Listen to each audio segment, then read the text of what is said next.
Irmãos, podem tomar os seus assentos. Já vamos abrir a palavra de Deus nesta noite, na primeira carta do apóstolo Paulo aos Coríntios. E eu quero convidar a todos para juntos lermos, ou para deixarmos o texto aberto, no capítulo de número 15. 1 aos Coríntios, capítulo 15, nesta noite eu quero falar sobre a bendita doutrina da ressurreição. A bendita doutrina da ressurreição. 1 aos Coríntios, capítulo 15, nós não vamos ler o texto, porque o capítulo é muito extenso. Vou deixar aí como tarefa de casa para vocês, quando chegarem em casa, antes de dormir, vocês leem novamente o texto. São apenas 58 versículos, né? Nós não vamos ler porque vai tomar bastante tempo, mas nós vamos fazer a exposição do texto à medida em que estivermos falando nesta noite. A bendita doutrina da ressurreição. E eu quero começar nesta noite dizendo que o capítulo 15 da primeira carta de Paulo aos Coríntios, ele é sem dúvida um dos capítulos mais importantes de toda a Escritura. Tudo que temos na palavra de Deus é importante, mas existem alguns capítulos que compõem pilares da nossa fé. O capítulo 15 da primeira carta aos Coríntios é um desses capítulos. Aqui nós temos a exposição de Paulo detalhada sobre a doutrina da ressurreição. E em nenhum outro lugar na Escritura nós vamos ter uma exposição tão detalhada sobre este assunto como aqui. Em nenhum outro lugar nós vamos ter uma exposição tão detalhada sobre este assunto como aqui. Neste capítulo, Paulo, ele escreve à igreja que estava na cidade de Corinto, com o propósito de combater um erro teológico que havia surgido no meio daquela igreja. Eu já falei aqui várias vezes que a igreja de Corinto era uma igreja complicada, porque era uma igreja que tinha muitos problemas. E um desses problemas era de ordem teológica. Havia surgido no meio da igreja de Corinto a disseminação da ideia, do ensino, da doutrina de que os mortos não ressuscitam. A maior parte dos irmãos que compunham a igreja de Corinto eram gregos. E eles ainda estavam muito envolvidos e muito influenciados pela doutrina ou pela filosofia grega de sua época. Os gregos amavam filosofia. Para vocês terem ideia, Corinto só perdia em números de escolas de filosofia para a cidade de Atenas. Os gregos discutiam filosofia como o brasileiro discute futebol, não é? Então, o brasileiro fala do Flamengo, do Corinthians, do Palmeiras. Os gregos falavam de Platão, de Sócrates, de Aristóteles, dos estoicos. Então, eles valorizavam muito a filosofia. Então, muitos irmãos da igreja de Corinto ainda estavam submergidos na filosofia grega. Assim como o futebol faz parte da cultura do brasileiro, a filosofia fazia parte da cultura dos gregos. Era algo natural.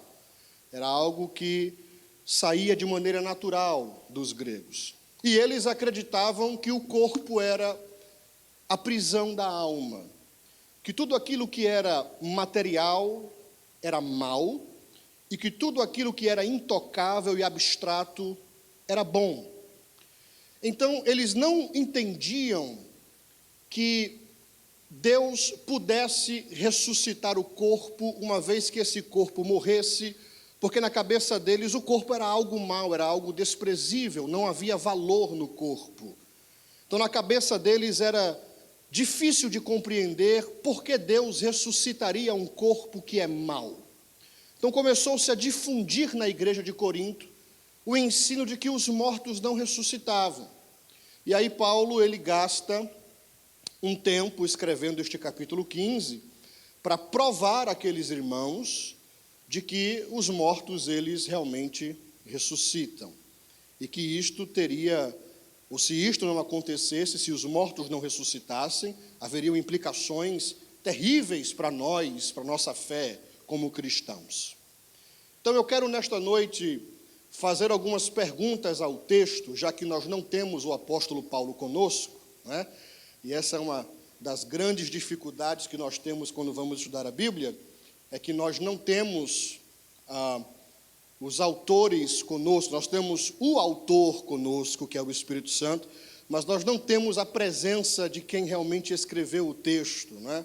Por exemplo, se o pastor Messias disser para mim, pastor Tiago, você prega domingo de manhã, aí eu posso mandar um e-mail para o pastor Messias assim, pastor Messias, você quer que eu pregue na escola dominical ou você quer que eu pregue no culto mesmo às 11 horas? E ele tem como me responder, mas eu não tenho como mandar um e-mail para Paulo e perguntar a Paulo, o que é que você quis dizer quando você falou aqueles que se batizam pelos mortos? Eu não tenho como tirar essa dúvida com o apóstolo Paulo. Então, uma das formas que nós temos para poder entender o texto é fazer perguntas ao texto e deixar que o próprio texto responda. Então, eu quero fazer nesta noite aqui 3 perguntas ao texto de 1 Coríntios, capítulo 15, e nós vamos imaginar que Paulo está aqui conosco, vamos imaginar que nós somos a igreja de Corinto, porque nós somos continuidade da igreja de Corinto, né? Nós vamos imaginar que nós somos a igreja de Corinto, que Paulo está aqui e que ele está aqui para esclarecer aquilo que ele escreveu. Então eu quero fazer 3 perguntas a esse texto nesta noite, para falar sobre a doutrina da ressurreição. A primeira pergunta que eu quero fazer ao texto nesta noite é a seguinte: os mortos ressuscitam? Os mortos, eles ressuscitam? Se nós perguntássemos aos gregos da igreja de Corinto, os gregos da igreja de Corinto diriam que não, os mortos não ressuscitam. Paulo, ele diz que sim, que os mortos ressuscitam, e ele apresenta 3 provas de que os mortos realmente ressuscitam. 3 provas de que os mortos ressuscitam. Primeiro, aí no versículos 1 e 2, Paulo vai apresentar a salvação dos coríntios como prova de que os mortos ressuscitam. Vamos ler. 1 Coríntios, capítulo 15, versículos 1 e 2.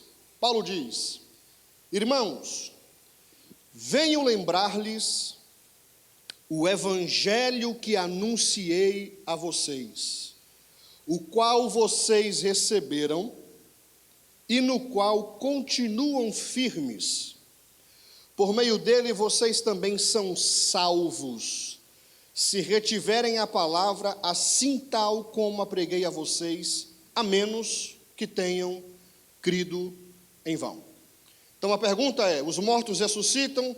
Os gregos diziam não, Paulo diz sim, e aí Paulo vai usar a salvação deles como prova de que os mortos ressuscitam.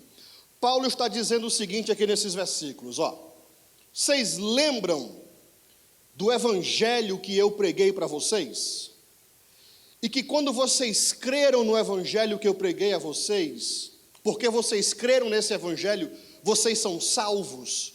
Eles diriam sim, nós lembramos do dia em que você pregou o evangelho para nós, e por causa disso nós somos salvos. Aí Paulo diz, exatamente.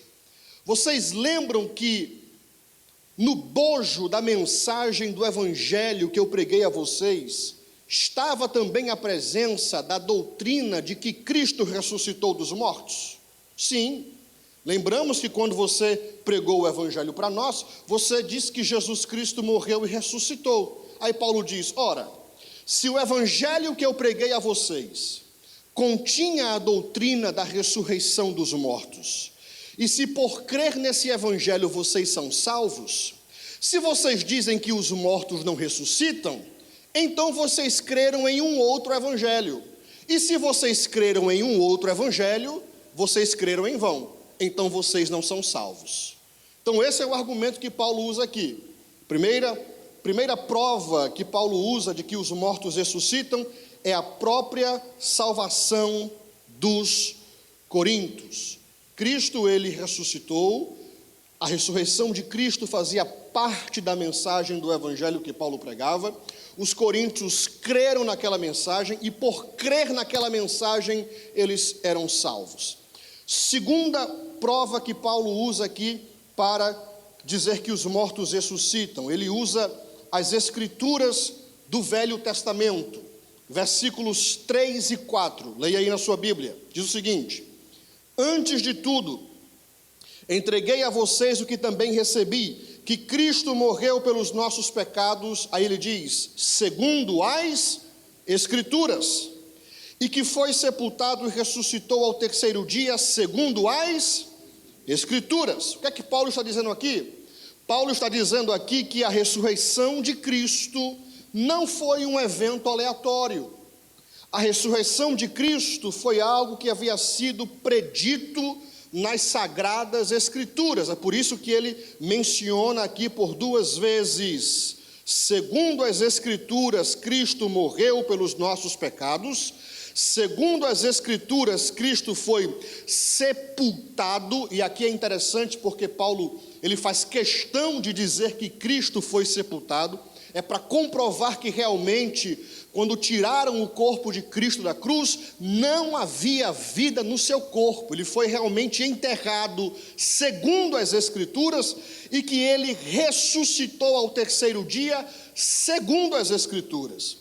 Então Paulo está dizendo que os mortos ressuscitam porque as Escrituras sagradas haviam predito a ressurreição de Cristo Jesus. Terceiro argumento que Paulo usa aqui para provar que os mortos ressuscitam: Cristo foi visto por várias testemunhas. Capítulo 15, versículos de 5 a 11. Olha o que ele vai dizer aqui. Ele vai dizer: e apareceu a Cefas e depois aos 12. Depois foi visto por mais de 500 irmãos de uma só vez, dos quais a maioria ainda vive, porém alguns já dormem. Depois foi visto por Tiago e mais tarde por todos os apóstolos. Versículo 8.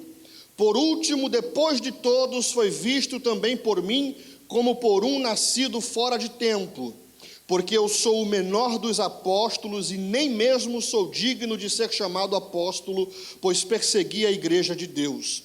Mas pela graça de Deus sou o que sou, e a sua graça que me foi concedida não se tornou vã. Pelo contrário, trabalhei muito mais do que todos eles, todavia não eu, mas a graça de Deus comigo. Portanto, seja eu ou sejam eles, assim pregamos e assim vocês creram. Quando Paulo escreveu esta carta aqui, muitos dos irmãos que haviam visto Cristo ressurreto ainda estavam vivos. Então, Paulo está dando testemunho de que os mortos ressuscitam porque Cristo ressuscitou, e muitos viram a Jesus ressurreto. Se o que Paulo está falando aqui fosse uma inverdade, ele corria o risco de alguém que foi realmente uma testemunha ocular de Jesus, desmentisse o que ele estava escrevendo aqui e dissesse: não, Paulo, não, Jesus realmente, ele morreu, mas ele não apareceu a ninguém. Ele cita nomes, Paulo dá nome aos bois, né? Ele diz: Jesus ressuscitou, e eu vou dizer a vocês quem foi que viu Jesus. Ele vai dizer, ele apareceu a Cefas, Cefas aqui é Pedro, depois apareceu aos 12, depois Jesus foi visto por mais de 500 irmãos de uma só vez, dos quais a maioria ainda vive, porém alguns já dormem, já morreram. Depois foi visto por Tiago, depois foi visto por todos os apóstolos, e por último Jesus apareceu a mim. E nós sabemos que Cristo apareceu a Paulo quando ele estava indo ali no caminho de Damasco, né? E ali ele teve aquele encontro com Cristo Jesus. E é interessante que Paulo diz: Jesus apareceu por último a mim. Paulo foi o último a ver Cristo ressurreto, o último. Ninguém mais, depois de Paulo, viu Jesus ressurreto. E aqui vocês podem dizer: mas pastor, e João na ilha de Pátimos? Bem, há uma diferença muito grande entre uma aparição de Cristo e uma visão de Cristo. O que João teve na ilha de Pátimos foi uma visão do Cristo ressurreto. Da seguinte forma: se nós estivéssemos na ilha de Pátimos com João, quando ele teve a visão de Jesus glorificado e recebeu o Apocalipse, nós veríamos João talvez olhando para o céu em êxtase assim, ó. E nós olharíamos para João e perguntaríamos: pastor, está olhando para onde? Não estou vendo nada. Esta é a visão. Na aparição, se Jesus tivesse aparecido a João como ele apareceu a Paulo, todos os que estivessem do lado de João viriam também Jesus ressurreto. Então essa é a grande diferença entre uma aparição de Jesus e alguém que tem uma visão de Jesus. Paulo vai dizer: eu fui o último a experimentar uma aparição do Cristo ressurreto. É por isso que hoje nós ensinamos e dizemos que não existem mais apóstolos como os 12 e Paulo, porque uma das qualidades, dos requisitos para alguém ser apóstolo era ser testemunha ocular do Cristo ressurreto. E Paulo diz aqui: Jesus apareceu por último, depois de todos, a mim. A mim. Acabou. Fechou aí o colégio apostólico. Hoje não tem mais esse negócio de apóstolo. Você pode ter uma visão de Jesus, mas ver o Cristo ressurreto como Paulo viu, como aqueles 500 irmãos, como Cefas, como Tiago, como os apóstolos, ninguém mais vê. Ninguém mais vê. Paulo diz: eu fui o último a ver.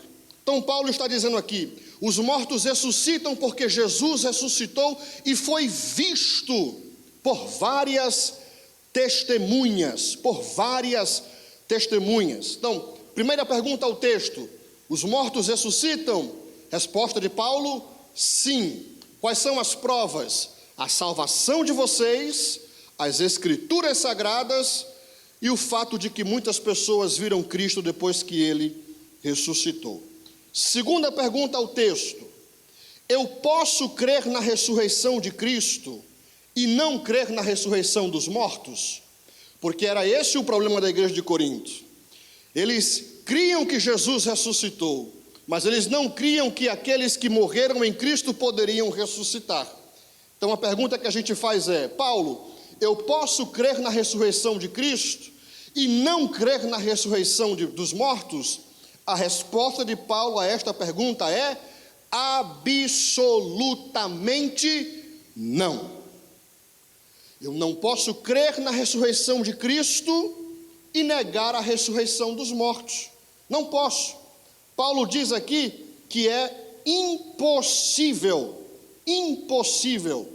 Ele vai dizer aqui nos versículos seguintes que se Cristo, ele não ressuscitou, ou se os mortos não ressuscitam, logo Cristo também não ressuscitou. E se Cristo não ressuscitou, nós estamos em problemas. Seríssimos problemas. Se os mortos não ressuscitam, Cristo não ressuscitou. Se Cristo não ressuscitou, estamos em seríssimos problemas. E ele vai listar os problemas, se essa equação matemática fosse verdadeira. Se os mortos não ressuscitam e Cristo não ressuscitou, e aí, Paulo? Quais seriam os problemas? Versículo 14, Paulo diz: é vã a nossa pregação e a nossa fé. Por que pregar um Cristo que está morto? Por que anunciar um Cristo que morreu, mas não ressurgiu? Por que crer em outro humano que morreu, mas não ressurgiu? Por que crer em outra pessoa? O que é que diferencia Cristo de Buda, Maomé, Allan Kardec, Joseph Smith e tantos outros? É que Cristo morreu e ele ressuscitou. Se os mortos não ressuscitam, Cristo não ressuscitou. Se Cristo não ressuscitou, primeiro, é vã a nossa pregação e a nossa fé. Versículo 15: se os mortos não ressuscitam, Cristo não ressuscitou, logo nós somos falsas testemunhas de Deus. Porque nós dizemos que Deus ressuscitou a Jesus dos mortos, mas se Cristo não ressuscitou, nós estamos dizendo que Deus fez uma coisa que Ele realmente não fez. Então nós somos falsas testemunhas de Deus. Versículo 17: se Cristo não ressuscitou, nós permanecemos em nossos pecados. Ora, já que a ressurreição de Cristo é a prova de que Deus aceitou o seu sacrifício na cruz por nossos pecados, se Jesus não ressuscitou, logo Deus não aceitou a oferta do Calvário. E se Deus não aceitou a oferta do Calvário, eu estou perdido. Eu estou perdido. Então, se Jesus não ressuscita, é sinal de que Deus não aceitou aquilo que foi ofertado na cruz. A prova de que Deus aceitou o sacrifício do Cordeiro Imaculado é que Deus o retirou das garras da morte e o ressuscitou. Se não houvesse ressurreição, não haveria aceitação de sacrifício. E se não houve aceitação do sacrifício de Cristo, então eu ainda permaneço morto em meus pecados. Ele continua aí. Pode ler o versículo.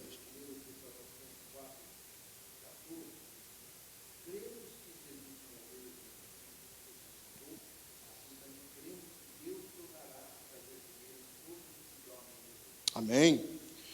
Versículo 18, Paulo diz, ora, se Jesus não ressuscitou, não é somente nós que estamos perdidos, mas aqueles que morreram em Cristo também estão perdidos. Ele diz que os mortos em Cristo também estão perdidos, já que Cristo, ele foi feito a primícia dos que dormem.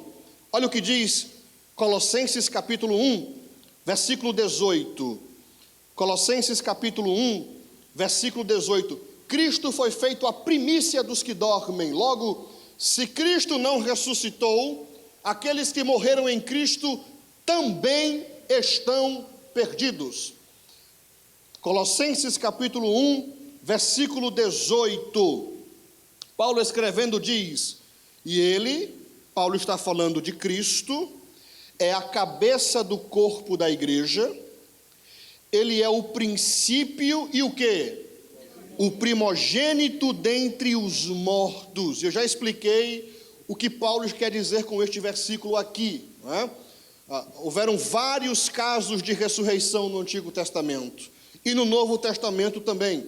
O mais conhecido caso de ressurreição no Novo Testamento é o caso de Lázaro, que ficou morto por 4 dias e depois, né, teve a infelicidade de ser chamado de volta do paraíso para a terra. Eu até brinquei com o Flávio esses dias e disse, se um dia eu morrer, tá, eu não quero ninguém debruçado pelo meu corpo, chorando, pedindo para eu voltar. Porque no dia que eu chegar lá no paraíso, depois de ficar 4 dias, Jesus batendo no meu ombro e disser, tem que voltar porque tem gente orando lá embaixo, sentindo saudade de você, e eu voltar, eu vou infernizar a vida de quem orou por mim. Me deixa lá em cima. Está entendendo? Então Lázaro ficou 4 dias lá. Aí Marta e Maria chorando, Jesus disse, volta, que está chorando demais aqui embaixo, o pessoal sentindo saudade. Então, houveram casos de ressurreição, tanto no Antigo quanto no Novo Testamento. Só que todos aqueles que morreram e ressuscitaram, voltaram a morrer de novo. Não é isso? Voltaram a morrer de novo. Mas pastor, como é que fica então aquele versículo de Hebreus 9:27? Porque o homem está destinado a morrer uma só vez, vindo depois disso o juízo. Isso é um tema para uma outra mensagem, né? A gente deixa o pastor Messias explicar isso aí depois, né? Então, eles morreram, ressuscitaram e morreram de novo. Cristo foi o único que morreu, ressuscitou e não morre mais. Primeiro caso. Só que ele é a primícia, ele é o primeiro, ele foi o primeiro. Então, existe aí a ideia de que após Cristo vem outros que também passarão por este processo miraculoso de morrer, ressuscitar e não morrer mais. Cristo foi o primeiro, mas existe o segundo, o terceiro, o quarto, o quinto, ele é a primícia, ele foi o primeiro caso na história de alguém que morreu, ressuscitou e não morre mais. Então, Paulo diz aqui que se Cristo Se os mortos não ressuscitam, Cristo não ressuscitou. Se Cristo não ressuscitou, aqueles que morreram em Cristo, eles estão perdidos. Versículo 19, Paulo diz que se Cristo não ressuscitou, obrigado, querido. Se Cristo não ressuscitou, nós somos os mais infelizes de todos os homens. Ou seja, se Cristo não ressuscitou, nós estamos perdendo tempo vindo à igreja, adorando a Deus, buscando a santificação. Se Cristo não ressuscitou, vamos então ceder ao hedonismo. Comamos, bebamos, porque amanhã morreremos. Se Cristo não ressuscitou, como diz o mundo, caiamos na gandaia. Tudo isso aqui é um teatro. Tudo isso aqui é uma perca de tempo. Vir à igreja, ler a Bíblia, orar, jejuar, procurar viver uma vida de santificação. Se Cristo não ressuscitou, é tudo perca de tempo. Paulo diz, nós somos os mais infelizes de todos os homens. Pessoal do mundo, se Cristo realmente não ressuscitou, é muito mais feliz do que a gente, porque eles vão lá, pulam carnaval, tem 2, 3, 4, 5 mulheres, 3, 4, 5, 6 homens, bebem, fumam, se prostituem, faz o que quer, vivem uma vida desenfreada, e nós aqui estamos nos privando desses prazeres carnais, porque nós queremos servir a um Cristo que é vivo, mas se Ele não ressuscitou, então tudo que nós fazemos é uma perca de tempo. Então Paulo diz, somos os mais infelizes de todos os homens. Agora, olha como Paulo termina esse argumento, versículo 20, capítulo 15, versículo 20, Paulo diz, mas de fato, Cristo ressuscitou. Mas de fato Cristo ressuscitou. Então Paulo vai dizer, se realmente tudo isso fosse verdade, a nossa história seria uma catástrofe. Nossa fé seria vã, nossa vida seria miserável e infeliz. Tudo que nós pregamos era uma mentira. Cristo seria o maior enganador de todos os tempos. Era tudo um teatro se realmente Cristo não houvesse ressuscitado, se os mortos não ressuscitam. Mas, de fato, Cristo ressuscitou. Então, tudo isto que nós fazemos, nossa fé, nosso amor por Jesus, nossa servitude a Cristo, tudo isso é verdadeiro e real, porque Cristo, de fato, Ele ressuscitou. Sendo Ele as primícias dos que dormem, Ele repete aqui novamente. Então vamos lá. Primeira pergunta ao texto, os mortos ressuscitam? Resposta de Paulo, sim. Qual é a prova de que os mortos ressuscitam? A salvação dos coríntios, as escrituras do Velho Testamento e o fato de Cristo ter sido visto por várias testemunhas. Segunda pergunta ao texto, eu posso crer na ressurreição de Cristo e não crer na ressurreição dos mortos? Resposta de Paulo, não. Porque se os mortos não ressuscitam, Cristo também não ressuscitou. E se Cristo não ressuscitou, então tudo isso aqui não passa de uma mentira. Última pergunta ao texto. Tá bom, Paulo. Os mortos ressuscitam. Beleza. Agora, como que os mortos ressuscitam, Paulo? Explica aí como é que acontece esse processo de ressurreição. E Paulo vai explicar isso dos versículos 35 ao versículo de número 50 do capítulo 15. E para explicar isso aqui, Paulo vai usar 3 figuras. Ele vai usar a figura da semente, ele vai usar a figura da carne e ele vai usar a figura dos corpos celestes para explicar como é que os mortos ressuscitam. Então acompanhe comigo aí na sua Bíblia, 1 Coríntios capítulo 15, versículos 35 a 38. Ele diz, mas alguém dirá, então ele vem explicando que os mortos ressuscitam, aí ele imagina já alguém lendo a carta e perguntando, mas como é que os mortos ressuscitam? Paulo já antecipa a pergunta, porque ela é lógica, não é? É uma pergunta lógica. Você não crê na ressurreição dos mortos? Alguém aparece argumentando que os mortos ressuscitam. A próxima pergunta no seu bojo de perguntas é: então como é que os mortos ressuscitam? Aí Paulo diz aqui no versículo 35: mas alguém dirá: como ressuscitarão os mortos? E com que corpo virão? Aí Paulo diz: insensato! O que tu semeias não é vivificado, se primeiro não morrer. E quando semeias, não semeias o corpo que há de nascer, mas o simples grão como de trigo ou doutra qualquer semente.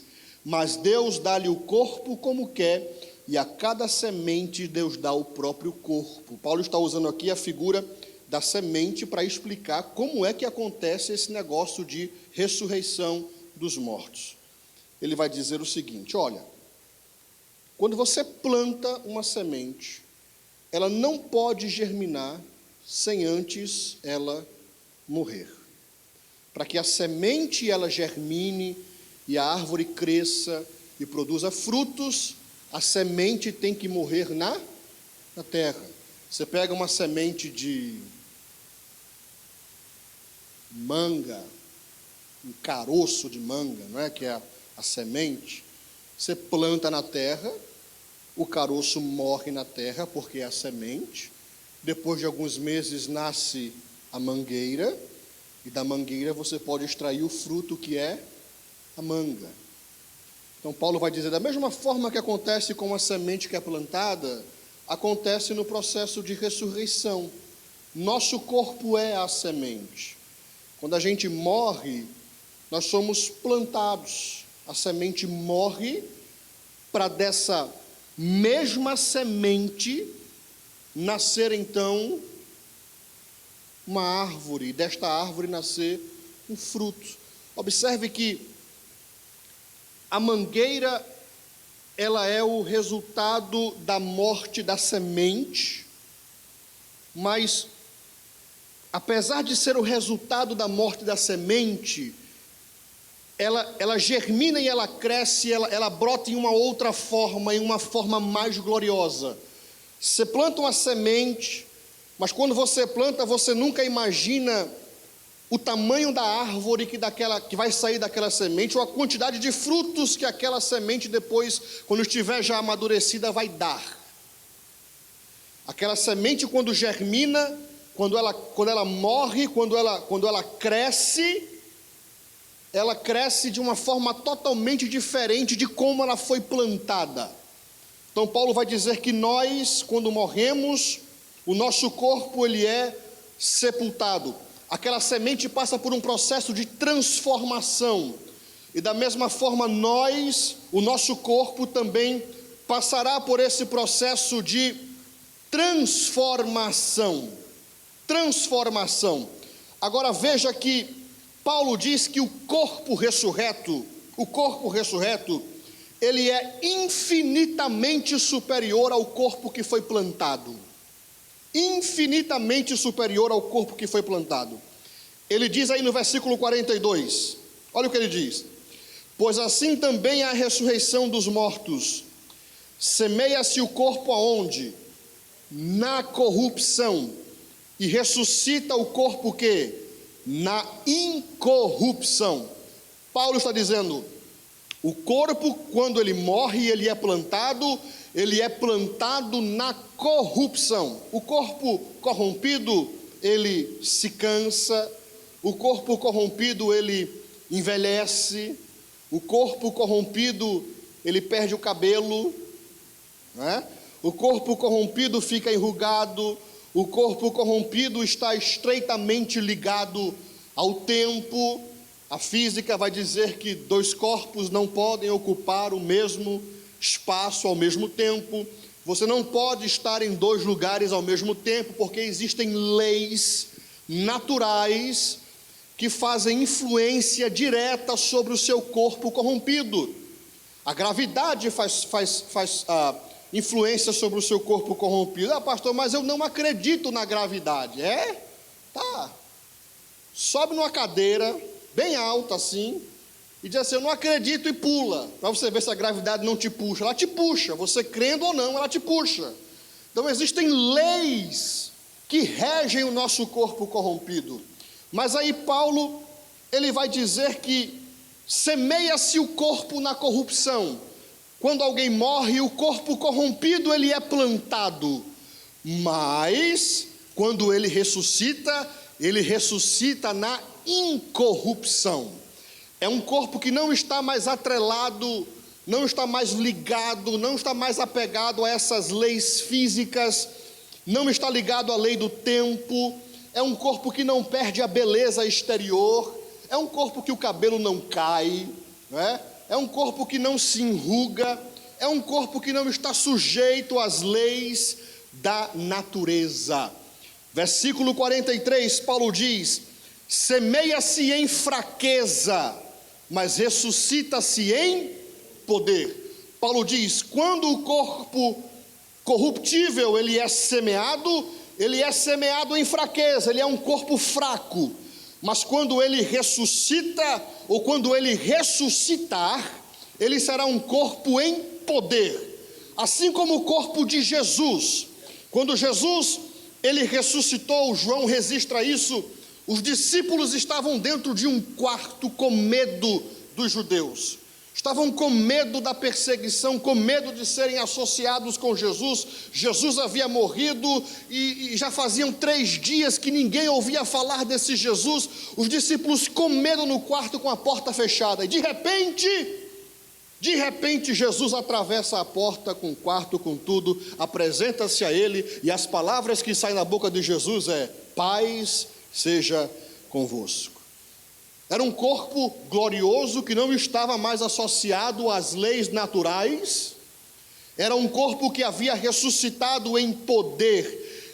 Ele foi semeado em fraqueza, mas quando ele ressuscitou em poder. Da mesma forma nós, quando tivermos os nossos corpos ressuscitados, receberemos um corpo também em poder, um corpo poderoso, um corpo glorioso, um corpo maravilhoso como o corpo de Jesus.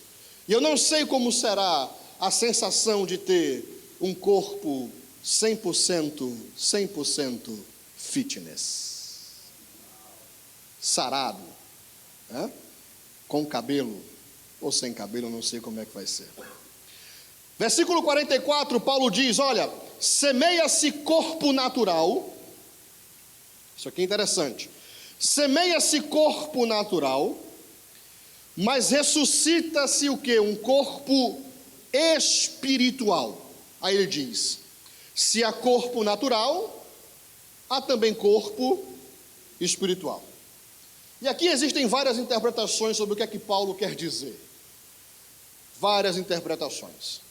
Eu acredito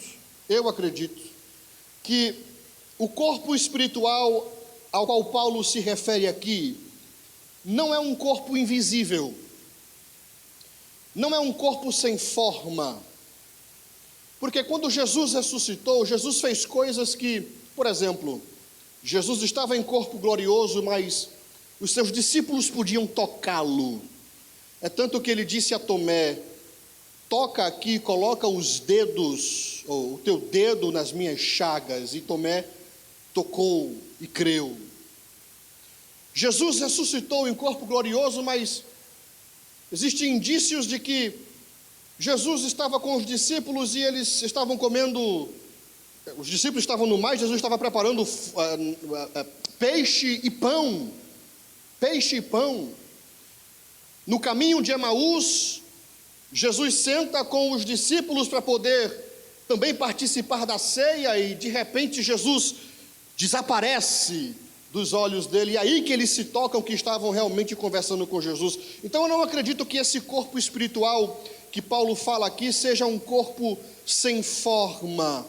Eu acredito que esse corpo espiritual que Paulo fala aqui é no sentido de que nesse corpo não haverá mais a tensão entre a carne e o espírito. Neste corpo aqui existe esta tensão entre carne e espírito, esta constante batalha. Paulo diz lá em Gálatas capítulo 5, não é? Que existe uma guerra entre a carne e o espírito, porque o espírito milita contra a carne e a carne milita contra o espírito, e nós sentimos essa guerra ferrenha dentro de nós, entre a carne e o espírito. O texto que o pastor Messias leu aqui no começo do culto, Paulo falando sobre aquele que vive na carne não pode agradar a Deus. O próprio apóstolo Paulo vai dizer depois em Romanos: miserável homem que sou, quem me dera, quem pudesse me livrar do corpo desta morte, porque aquilo que eu quero fazer eu não faço, mas o que eu não quero fazer é isso que eu já tenho feito. Então esta guerra constante que cansa. Vocês cansam dessa guerra entre a carne e o espírito? Eu canso, é cansativo você ficar lutando contra a carne, esta guerra ferrenha. No corpo espiritual não haverá mais inclinação para a carne, não haverá mais inclinação para as coisas da carne, não haverá mais possibilidade de pecar, não haverá mais possibilidade de ser tentado. É um corpo totalmente espiritual. Aí Paulo diz: se há corpo carnal, também há corpo espiritual. Também existe corpo espiritual. Segunda figura que Paulo usa: como os mortos ressuscitam? Primeiro ele usa a figura da semente. Segunda figura que Paulo usa, versículo 39, a figura da carne. Ele diz: nem toda carne é a mesma, porém uma é a carne dos seres humanos, outra a dos animais, outra a das aves e outra a dos peixes. Então Paulo aqui está ensinando que, ele não está dizendo aqui que os animais também ressuscitam, né? Pastor, meu cachorrinho vai estar no céu? Não há nada na Bíblia que indique realmente que o seu cachorrinho vai estar no céu, ou o seu gato. A Bíblia não fala sobre isso. A Bíblia diz que lá no céu existem, João viu milhares de salvos montados em cavalos. Se os cavalos são literais ou são figurados, eu não sei.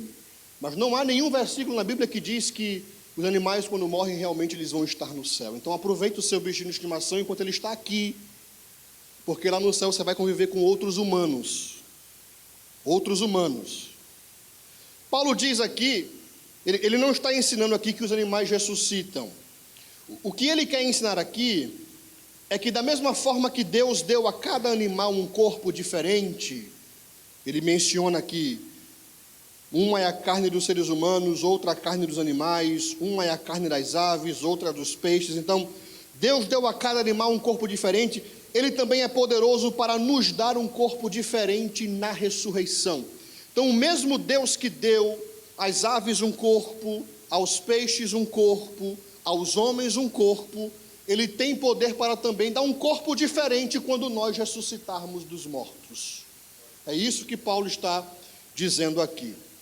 Terceira figura que Paulo usa é a figura dos corpos celestes, versículos 40 e 41. Ele diz: também há corpos celestiais e corpos terrestres, e sem dúvida, uma é a glória dos celestiais e outra é a glória dos terrestres. Uma é a glória do sol, outra a glória da lua e outra a das estrelas. Porque até entre estrela e estrela há diferença de glória. Isso aqui é interessante. Por que é interessante? Paulo está dizendo aqui que apesar de todos aqueles que forem ressuscitados em Cristo, apesar de todos aqueles que forem ressuscitados em Cristo, terem um corpo glorificado, nem todos os corpos terão o mesmo fulgor. E aí você fala assim: mas pastor, como assim? É porque a Bíblia diz que nós receberemos galardões pelo trabalho que nós prestamos a Cristo aqui na terra. Não é isso que Paulo fala? O crente se entrega a Jesus, ele é salvo. Sim ou não? Sim. Se ele jejuar, ele é salvo? Sim. Se ele não jejuar, ele é salvo? Sim. Se ele vier e trabalhar arduamente na obra de Cristo, ele é salvo? E se ele não trabalhar dualmente na obra de Cristo, ele é salvo? Sim, porque a salvação é pela graça através da fé. Quando este crente morre, ele será julgado para a condenação? Não, porque ele morreu como salvo. Quando você morre como salvo, uma vez salvo, aí sim, salvo para sempre. Morreu como salvo. Não tem mais como voltar, né? O ticket é de ida, não tem... cheguei no céu, não gostei, quero ir embora. Não existe isso, entendeu? Morreu com Cristo, é salvo. Acabou o bom combate, acabou a carreira, guardou a fé, acabou ali. Está entendendo? Morreu, é salvo. Mas Paulo diz que haverá um outro julgamento, onde todos nós que somos salvos compareceremos. Existe uma grande diferença entre o juízo final, onde João viu os livros se abrirem, e João viu os mortos. A Bíblia diz lá em Apocalipse, e deu o mar os mortos que nele haviam. Grotesca a cena, né? Dá medo, não dá? Lembra, eu era criança, saiu aquele LP da Última Trombeta. Lembra? Nossa, irmãos. Vocês escutaram aquele LP da Última Trombeta? Era do Lawrence Olson, era isso? Irmão do céu, eu criança, manhã tinha uma radiola na sala de casa, numa prancha, e botava de noite aquele negócio para tocar. Irmão do céu, o negócio era sério. Ou você se convertia, ou você se convertia. Porque o medo de ir para o inferno era grande, era enorme o medo de ir para o inferno. Aí, os mortos estão lá, os ímpios estão lá, grandes e pequenos, mas os salvos não serão julgados por Deus, porque diante de Deus nós somos justos. A justiça de Cristo foi imputada em nós, a nossa dívida com Deus foi paga em Cristo. Então, depois da morte não há julgamento para condenação, mas há um julgamento daquilo que nós fizemos para Cristo aqui na terra. E aí, Paulo diz lá em Romanos que Cristo será o juiz nesse tribunal e que as nossas obras serão provadas, as nossas obras serão testadas, e de acordo com o valor, com a intenção, porque para Cristo não importa a quantidade ou quanto suor você derrama, o que importa é a intenção do que você faz. Porque se você faz a obra para receber aplauso, para receber status, para construir seu império aqui, seu galardão é aqui, é o aplauso dos homens, é o primeiro lugar das manchetes, aí está o seu galardão. Mas se você faz a obra de Deus com sinceridade, com fidelidade, porque para Deus não está preocupado com talentos, Deus está preocupado com fidelidade, Deus está preocupado com fidelidade naquilo que nós fazemos para Ele. Se você faz a obra com fidelidade, então sua obra passará pelo teste e você receberá um galardão. Aí Paulo diz aqui, olha, percebam que até mesmo entre estrelas existe diferença de fulgor. Existem estrelas que brilham mais do que as outras. Então eu entendo que Paulo está dizendo aqui que, da mesma forma, apesar de todos que morrerem em Cristo receberem um corpo glorificado, haverá diferença de esplendor deste corpo, de acordo com o trabalho que ele fez aqui para Cristo na terra. Mas não se preocupe, porque no céu não há inveja. Você vai olhar lá o corpo do Billy Graham e vai ver o corpo dele brilhando, e talvez o seu não brilhe tanto, mas você não vai sentar na praça do céu e dizer assim, por que é que o dele brilha mais do que o meu? Não vou, não, hoje eu não vou sair para adorar a Deus porque eu estou chateado, #chateado, cheguei aqui em cima e vi o corpo do Billy Graham brilhando mais do que o meu, porque o galardão dele foi maior do que o meu. No céu não há inveja, todos nós teremos corpos glorificados. Esta promessa aqui é para todos nós. E quando acontecerá esta promessa? Paulo responde na primeira carta aos Tessalonicenses, capítulo 4, quando ele diz, ora, quanto aos que dormem, eu não quero que vocês sejam ignorantes. como os ímpios que não têm esperança. Irmãos, eu sei que tem crente que busca casa, carro, emprego, casamento, namorado, namorada. Você quer milagre financeiro, você usa a sua fé como sendo algo mágico que extrai aquilo que você quer de Deus. Mas, irmão, não existe promessa maior, melhor, mais gloriosa do que esta aqui. Não sejais ignorantes quanto aos que dormem, como os incrédulos que não têm esperança. Aí ele diz, porque aqueles que morreram em Cristo, eles ressuscitarão primeiro. Então, estamos todos aqui, nós cremos na segunda vinda de Jesus, no arrebatamento da igreja. Eu sei que existem irmãos que não acreditam, nós cremos no arrebatamento da igreja, cremos que a igreja vai ser arrebatada. A palavra arrebatar significa raptada. Paulo diz, no abrir e piscar de olhos, 7 milésimos de segundos, ele diz que uma última trombeta tocará, e os mortos em Cristo ressuscitarão primeiro. Aí ele diz, depois nós. E eu acho lindo quando Paulo diz isso, porque ele se inclui no grupo daqueles que serão arrebatados. Ele diz, eu estou esperando, a promessa arde todos os dias no meu coração. Quando eu acordo, a motivação do meu dia não é o dólar, a motivação do meu dia não é o schedule da casa, a motivação do meu dia não é o dia do pagamento, a motivação do meu dia é a promessa. Depois nós que estivermos vivos. Paulo acreditava que seria arrebatado. Paulo pensava no céu. Colossenses capítulo 3, ele diz, pensai nas coisas que são de cima e não nas coisas que são da terra.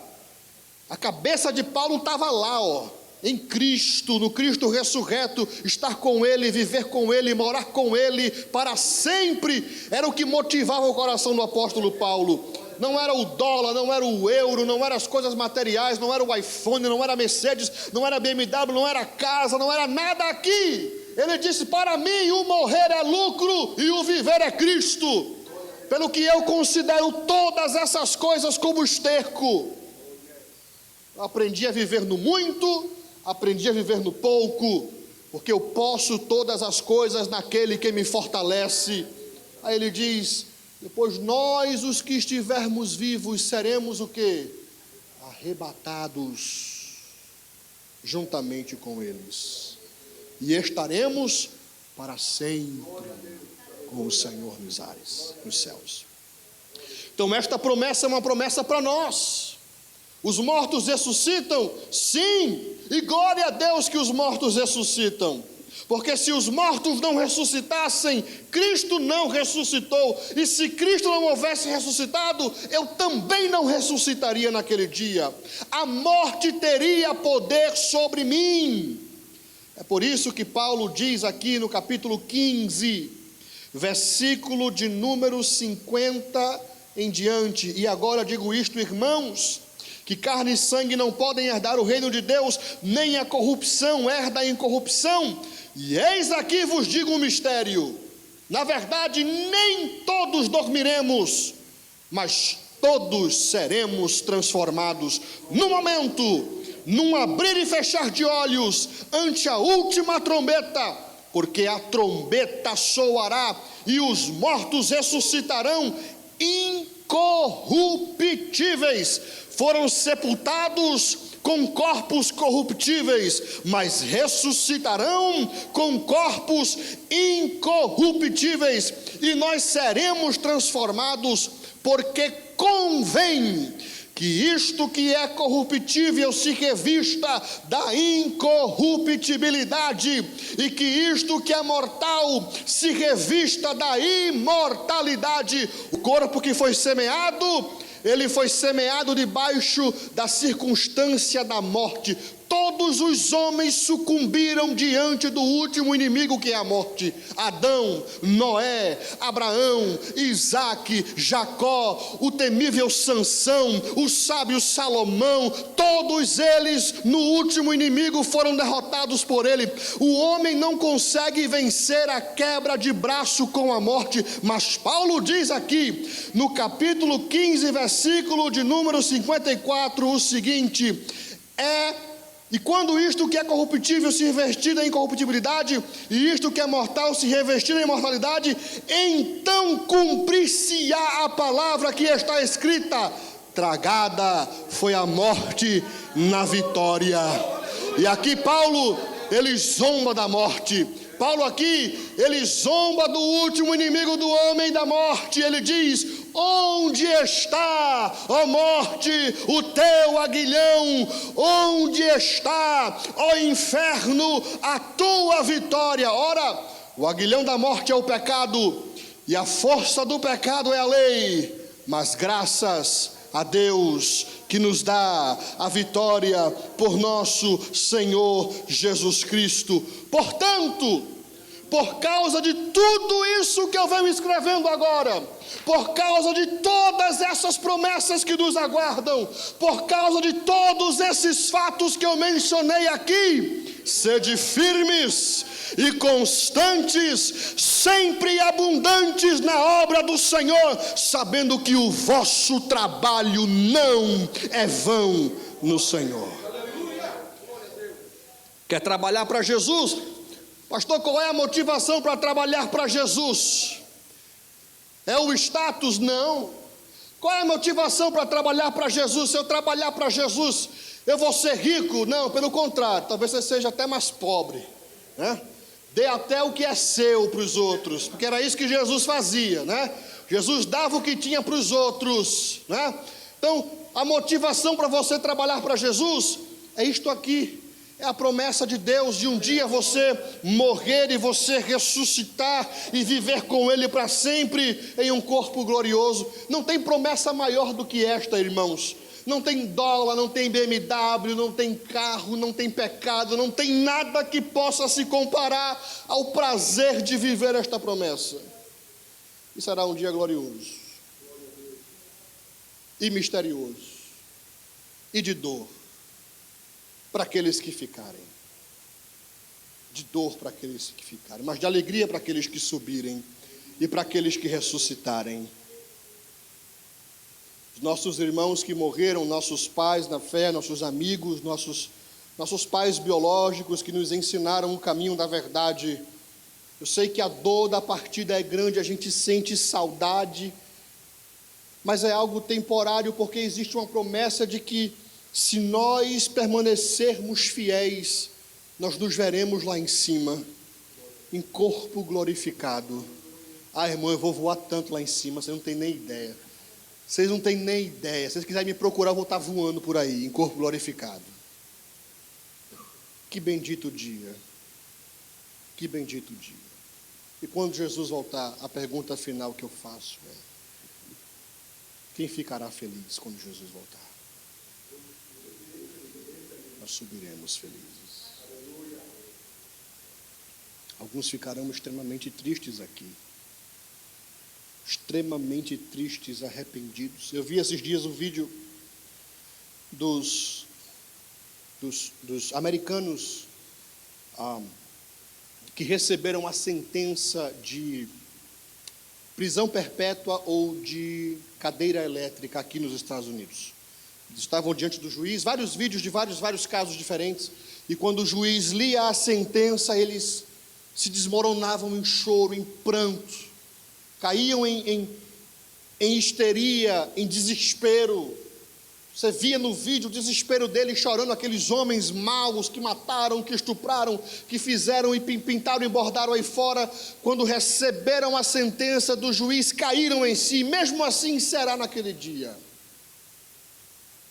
porque aquele dia do julgamento final é a sentença de Deus ao homem pecador que rejeitou a Cristo Jesus. É a sentença de Deus do homem pecador que rejeitou a Cristo Jesus. Jesus não nos salvou do diabo. Jesus nos salvou da ira de Deus. Jesus não morreu na cruz porque ele tinha uma dívida com Satanás. A dívida do homem era com Deus, a ira de Deus. Paulo diz, nós éramos filhos da ira. Quando Cristo morreu, ele morreu para apaziguar a ira de um Deus que é terrível, que é santo, que é terrível, que é amor, mas que é justiça. E naquele dia do juízo, a ira de Deus será derramada totalmente sobre o pecador que rejeitou a Cristo Jesus. Mas nós, que somos salvos, estaremos para sempre com o Senhor.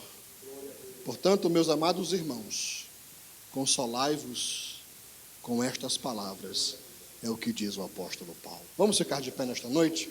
Vamos orar ao Senhor. Bendito Deus, obrigado, Pai, pela Tua palavra, por esta bendita promessa, Senhor, de que um dia nós, assim como Cristo ressuscitou, também ressuscitaremos e estaremos para sempre contigo, Senhor, em corpo glorioso, para vivermos a eternidade com o Senhor. Ó Deus, ajuda-nos a permanecermos fiéis a Ti, Senhor, a guardarmos os Teus mandamentos, a vencermos as tentações pelo poder do Teu Espírito Santo.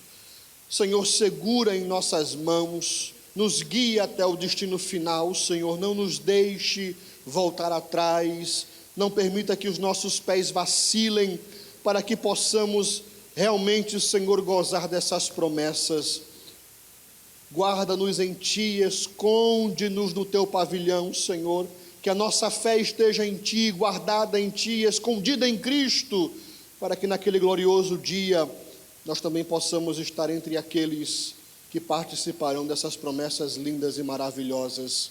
Guarda a Tua igreja, Senhor, livra-nos do erro, livra-nos do engano, em nome de Jesus, protege o nosso coração, Senhor, e ajuda-nos a guardarmos a Tua palavra, como disse o salmista, para não pecarmos contra Ti. Esta é a nossa oração, no nome de Jesus.